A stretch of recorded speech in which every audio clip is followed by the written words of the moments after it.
ना चाहिए। संयुक्त राष्ट्र संघ को इस गंभीर प्रश्न पर ध्यान केंद्रित करना चाहिए। आगे मैं क्या कह रहा हूँ या कहना चाहता हूँ या कहने जा रहा हूँ, विश्व में लगभग 70 देश मुसलमानों के हैं।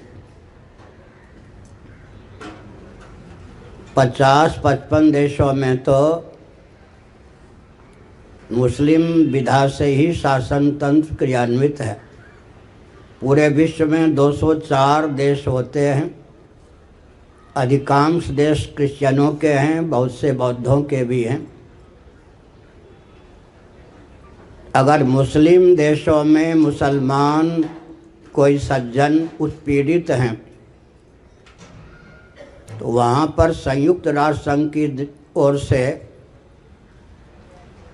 या जनता प्रजा की ओर से शासन तंत्र के द्वारा मान्यता प्राप्त न्यायपीठ होनी चाहिए। वह व्यक्ति सुगमता पूर्वक धन खर्च किए बिना अपने उत्पीड़न को वहाँ अंकित करे, ख्यापित करे। न्यायालय गंभीरता पूर्वक उसके उत्पीड़न को ले, सामाजिक तंत्र को, शासन तंत्र को उसके उत्पीड़न से बचाने का मार्ग प्रशस्त करे। कदाचित कोई मुस्लिम तंत्र का व्यक्ति परिस्थितिवश देश छोड़ने के लिए बाध्य ही हो, किसी अन्य मुस्लिम देश में उसको मानवोचित शील और स्नेह की सीमा में नागरिकता दी जाए। ऐसे क्रिश्चियनों के जो देश बन गए हैं,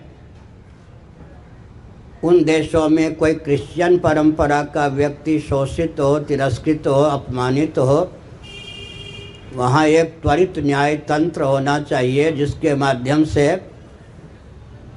सरकारी दबाव से उसको मुक्त किया जाए।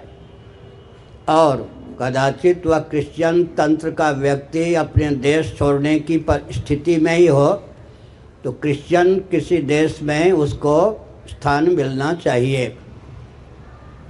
कम से कम भूटान, नेपाल और भारत, इन 3 देशों को हिंदू बहुल और हिंदुओं का राष्ट्र घोषित कर देना चाहिए।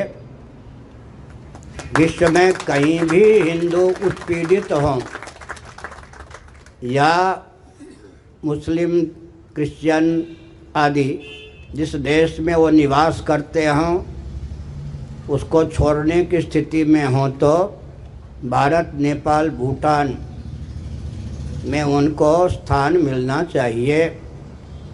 इससे कोई उपेक्षित भी नहीं रहेंगे।